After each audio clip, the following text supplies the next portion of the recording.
இன்றைக்கி morning breakfast sabudana ஜவ்வரிசியை ஊற வச்சுருக்கோம். ஒரு 3 மணி நேரம் ஊற வச்சு எடுத்து வச்சுருக்கு. அதுக்கு கிரேவி வெஜிடபிள் சாபுதானா உப்புமா.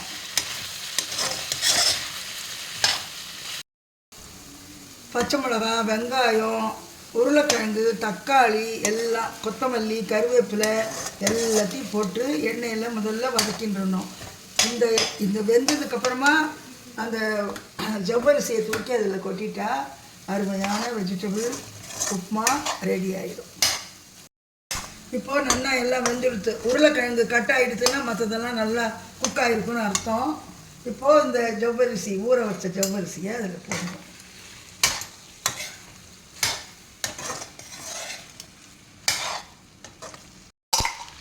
இப்போது கலர்ஃபுல் ஜவ்வரிசி உப்புமா, வெஜிடபிள் உப்புமா ரெடி ஆகிடுச்சு.